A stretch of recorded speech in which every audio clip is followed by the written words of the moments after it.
Welcome back to the show. Well, the fun continues, ladies and gentlemen. As Binance is under investigation, we got a BlackRock EFT coming out. Maybe. We'll see.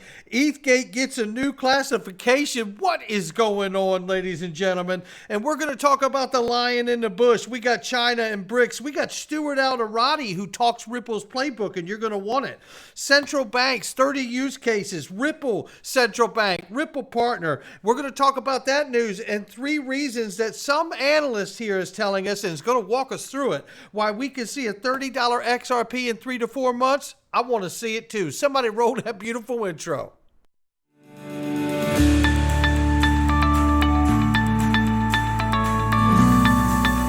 Digital Perspectives with Brad Kimes. Come on in.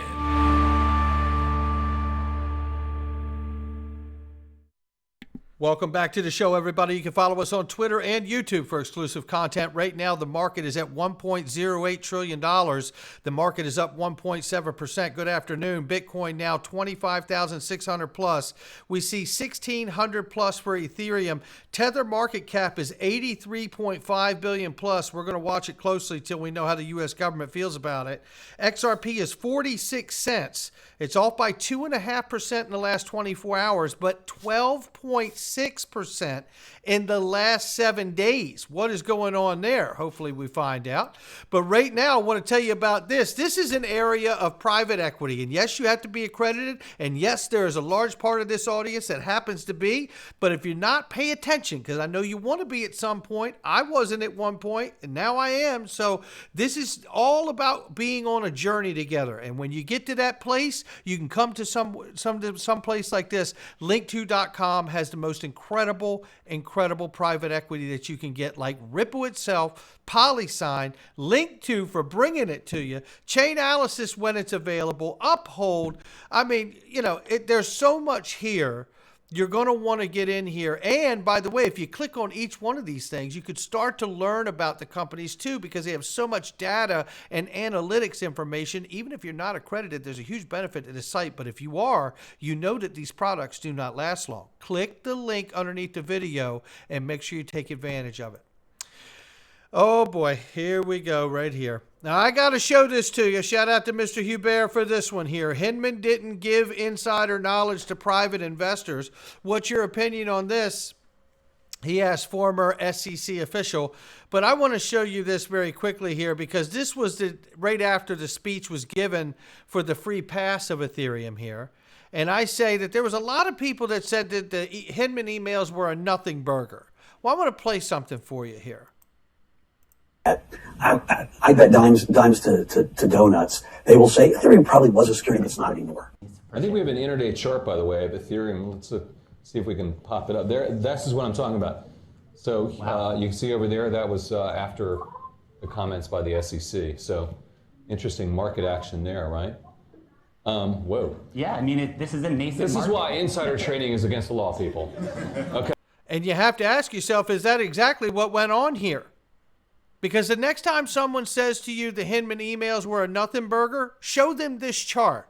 Because those Hinman emails, what they were really saying, calling a Hinman test inside of those Hinman emails, in my opinion, this chart shows what the power of Hinman emails can do when you obfuscate the regulation that's in place, like the Howey's test, to fit your personal narrative for Ethereum. Hashtag market manipulation. Meanwhile, we see here BlackRock files for a Bitcoin ETF. Now that's interesting. Why? Because under CEO Larry Fink, BlackRock has become the world's foremost proponent of the ESG movement in investing.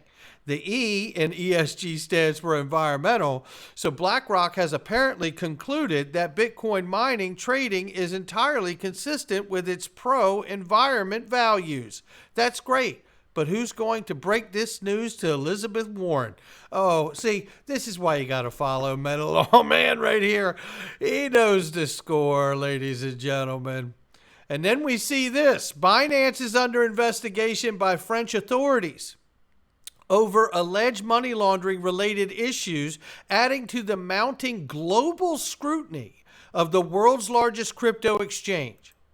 And here to clarify, give you both sides of the argument here, Binance says in France, on-site visits by regulators and inspectors are part of regulatory obligations to which all financial institutions must adhere. We had an on-site visit last week by the relevant authorities. Binance, as always, was fully collaborative, and we met our obligations accordingly. We continue to work closely with regulators and law enforcement agencies and all ongoing compliance requirements to uphold high standards. Binance invests considerable time and resources into cooperating with the law enforcement globally. We abide by all laws in France, just as we do in every other market we operate. We will not comment on the specifics of law enforcement or regulatory investigations, except to say that information about our users is held securely and only provided to the government officials upon receipt of document appropriate justification. So that's their remark that they have to that. And I tell you, they do have a lot on their shoulders. But this is Stuart Alderoty, and talk about a lot on their shoulders. This guy's got a lot on his shoulders carrying the Ripple case here. For Ripple, I tell you, listen to what he says when asked about the other companies and exchanges even being sued in this space. But I think if you look at the defenses and the narrative around what some of the actors who are now on the wrong side of the V with the SEC, they are reading from the Ripple playbook, and that is perfectly fine with us.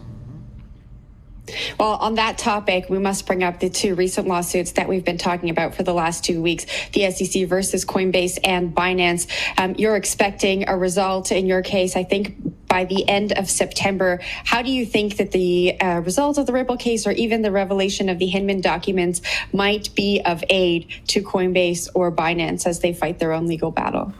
Look, I think transparency is an important thing. I think that it is really disheartening as a lawyer, as an American, that we have a regulatory agency that is fighting so hard to hide the truth. And in using, again, deliberate creation of confusion and chaos as a weapon. They weaponize regulation by enforcement. So anything that can shine a bright light on the SEC's tactics here, I think is a very good thing. I think exposing that the SEC themselves identified a regulatory gap in the space that they themselves understood they probably didn't have the authority to fill is a really important revelation. People forget sometimes that these agencies only have the power that is granted to them by Congress, and they answer to Congress. They can't create law. They have to apply the law, and they have to apply the law faithfully, and the SEC has woefully failed to do that. So I think that will give other industry players that now find themselves in a courtroom with the SEC a leg up to start with. And obviously, the substantive application of the law is very, very important. And as we get clarity in the courts, I think the knock-on effects of that will prove to be beneficial to others who find themselves in this position. So again, breaking the ice for the entire industry, and thank goodness they've had the coffers and the capital to do it, right? No doubt about it. And we will see. We could be days away from a decision. Who knows? Judge Torres could come out today and make a decision. I hope she does. Meanwhile, what we're watching here, knowing that JP Morgan is the central backer and controller of Ethereum and consensus here, it says Ethereum, this is their words, say Ethereum could be put into a other category by the U.S. Congress. U.S. lawmakers could put Ether into a new other category to avoid classifying it as a security, but to protect investors, according to JP Morgan strategists.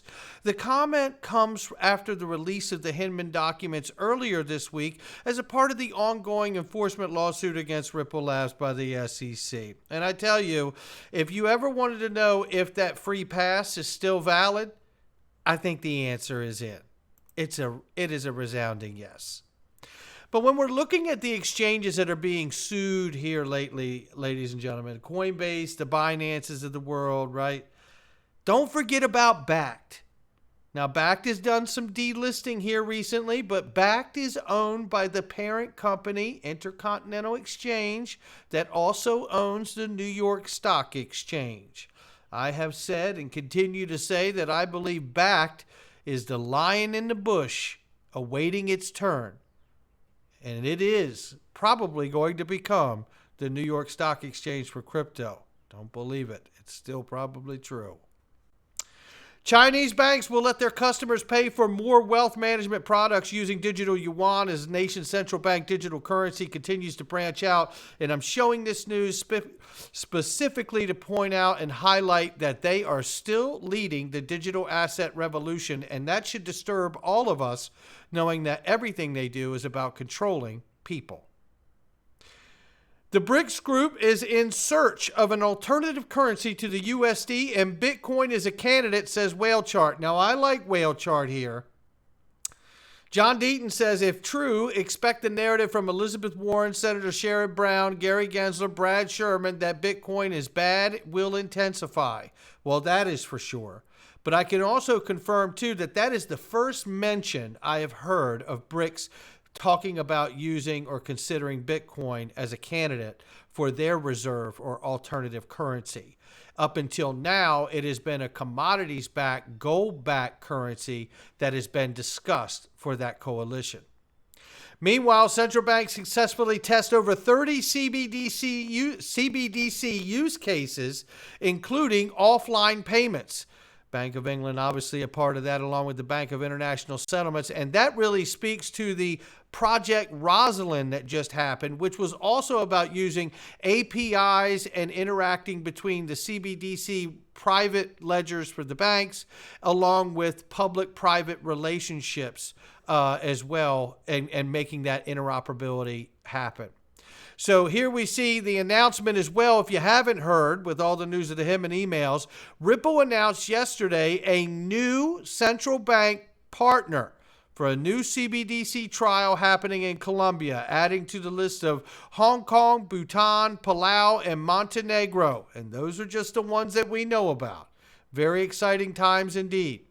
This here is Ripple partner TerraPay discussing their capabilities, reach of wallets, plug-and-play capabilities for fintechs and platform to reach consumer base. And look, this is powerful here, and I want you to hear it. The guy has a very strong accent. I'm going to move so you can read the comments that he's making here. Look at the reach and how the customization of what TerraPay offers can customize to your needs, specifically to your business and your financial institution. Take a listen here. We speak, I think we are able to settle funds in 68 currencies. Oh, that's a great right? Able to do settlements in 68 currencies. And some of the points that you already alluded to, all our transactions actually get processed. 97% of our transactions get processed inside a minute. Our uptime is 99.97%. We as an entity are either regulated or have the necessary approvals in 26 geographies. Right? We are enabling almost 203 send countries and 104 receiving countries. Mm-hmm. Wow. 203 sending countries and 100 plus receiving countries. That's remarkable. We are having access to, rather powering almost 1.5 billion wallets, 4.5 billion bank accounts. So the entire 1.5 billion wallets and 1.5 billion wallets and what did he say there? I mean, that was remarkable. Like I said, 4.5 billion accounts. That's remarkable. I got to be honest with you. I'm blown away by that number. And look, think about this and apply what TerraPay is doing and now superimpose that on top of the Ripple private ledger for central banks and the ease that they could make that happen. Now, I told you we were going to take a look at quickly before we get out of here 3 reasons that XRP could see $30 inside of the next 3 or 4 months, says one speculator in TA analysis here. It's I guess it's Crello Capital, and I want to take you inside of this. One of the reasons we already can dismiss, I believe, and one of the reasons that it cited that, it talks about the him and emails, and they have been ineffective for price. And to be perfectly honest with you, I did not think that they were going to play into the price narrative at all. I think they have validated everything that we have understood and speculated upon, and we've gotten all the validation of that. If you want to see what the effect of the Hinman emails were, you should just look at the speech that he gave back in 2018 and the chart of Ethereum. But then he points out here, Ripple's IPO.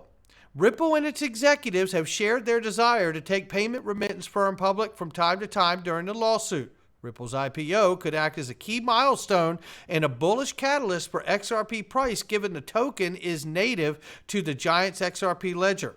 Then they highlight here Ripple's win against the SEC. And think about that for a moment. What could a win look like? Kralow set here a minimum of $10 and a cap of $30 as a price target for XRP ahead of the ruling. Again, we don't know when the ruling will come. We've heard weeks away. We could be down to days away at this point. And again, it could be today. But the truth of the matter is all of this is speculative. But I do believe that the IPO for Ripple and the court decision will play a huge factor in letting all of us understand exactly the legal path forward, not only for the IPO, but for every XRP holder in the retail space. Not financial advice from me or anyone else. It's just my digital perspectives. I'll catch all of you on the next one.